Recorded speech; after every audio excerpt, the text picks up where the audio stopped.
Oi, meus amores, que bom encontrar com vocês. Vamos dar sequência, continuar um pouquinho mais com os nossos estudos sobre o Livro dos Espíritos. Começamos na última segunda-feira a seguir as questões propostas por Allan Kardec.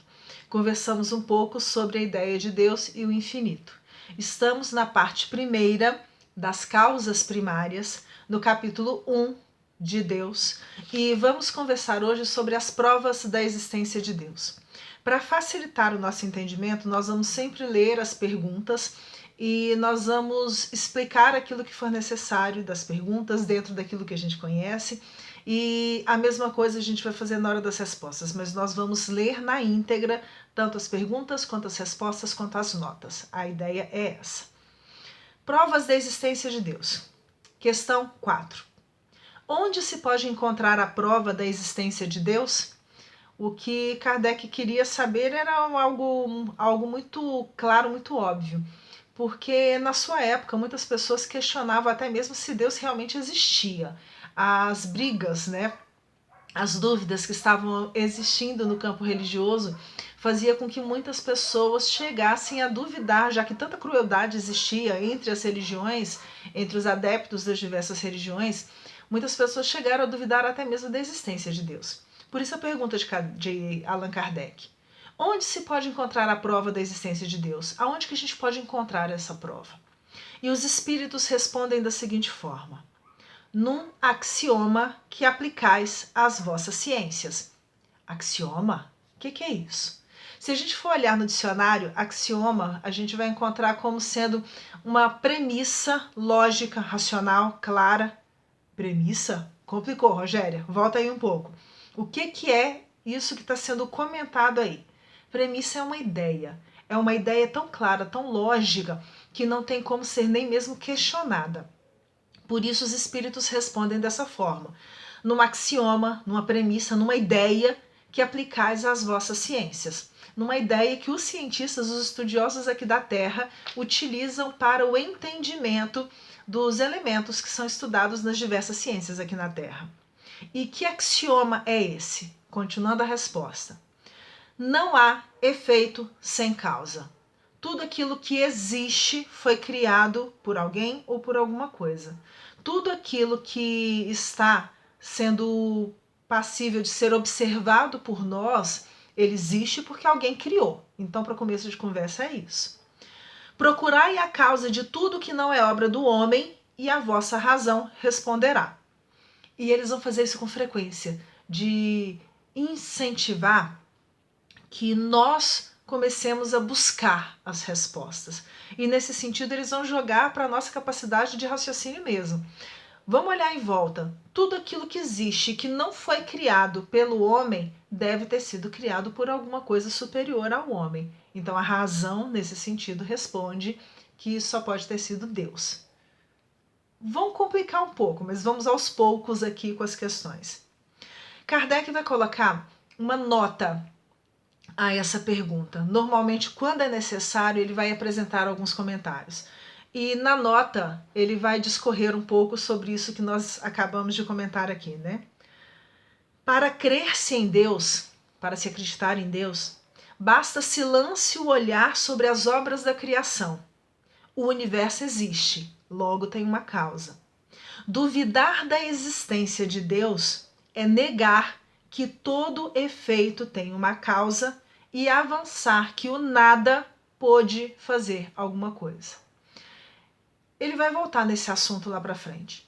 Mas muitas pessoas, quando começaram a negar a possibilidade da existência de Deus, naquela coisa assim, tá tudo aí uma confusão tão grande que é porque Deus não existe, porque se Deus existisse ele ia dar um jeito nessa bagunça toda, começaram a usar a justificativa de que já que Deus não existia, talvez a própria criação do universo fosse uma obra do acaso, teria sido criado pelo nada.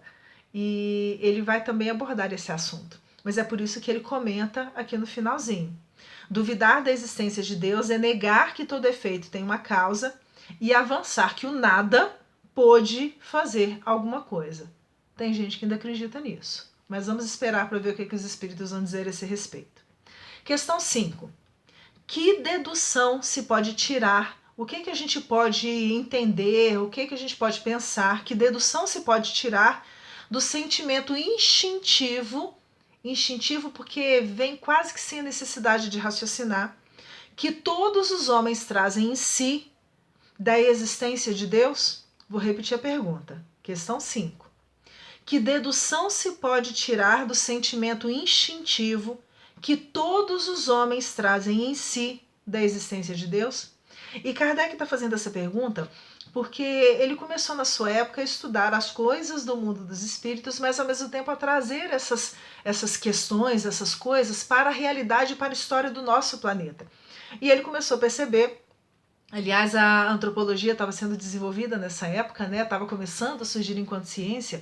Eles começaram a perceber que, na verdade, todos os povos do mundo têm em sua essência essa crença em algo ou em alguém superior. Por isso a pergunta. E a ideia é exatamente essa, né? Que conclusão que a gente pode tirar desse sentimento instintivo que todos os povos têm da existência de Deus? E aí os espíritos respondem de forma muito clara: a de que Deus existe. Se todos os povos imaginam, instintivamente têm na sua essência essa ideia, é óbvio que é porque Deus existe. Mas eles continuam ainda: a de que Deus existe. Pois de onde lhes viria esse sentimento? Se Deus não existisse, de onde que viria essa ideia que é comum a todos os povos do mundo? De onde lhes viria esse sentimento se não tivesse uma base? É ainda uma consequência do princípio, daquele axioma que foi falado lá atrás. Não há efeito sem causa. Vou repetir a resposta completa. A de que Deus existe, pois de onde lhes viria esse sentimento se não tivesse uma base? É ainda uma consequência do princípio, não há efeito sem causa. É uma consequência dessa premissa, dessa ideia, desse axioma. Questão 6, e nós vamos ficar hoje até a questão 6. O sentimento íntimo que temos da existência de Deus não poderia ser fruto da educação resultante de ideias adquiridas? Será que essa ideia, esse sentimento que todos nós temos de que Deus existe, não poderia ser simplesmente um fruto da educação?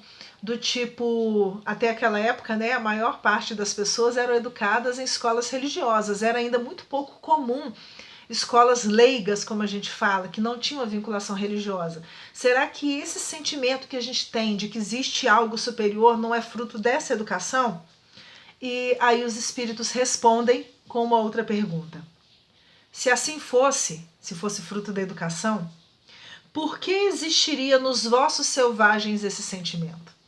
Se fosse fruto simplesmente dessa questão educacional, dessa questão cultural, por que entre os selvagens que não tiveram, e selvagens aqui nessa época, eles estão se referindo a todas aquelas criaturas existentes no mundo que não passaram por esse modo de educação ocidental formal que a gente chama de civilização. Vamos lembrar que aqui a gente está falando e está lendo um texto, né? Estamos falando com autores de um texto do século XIX. Então, alguns termos que vamos encontrar aqui são termos daquela época. Naquela época, selvagem era todo aquele que não tinha passado por esse processo civilizatório. E aí Allan Kardec vai fazer um comentário, mais uma nota. Se o sentimento da existência de um ser supremo fosse tão somente produto de um ensino, não seria universal e não existiria senão dos que houvessem podido receber esse ensino conforme se dá com as noções científicas. Se fosse um produto do ensino, existiria somente entre as criaturas que tivessem acesso a esse ensino. É bem lógico.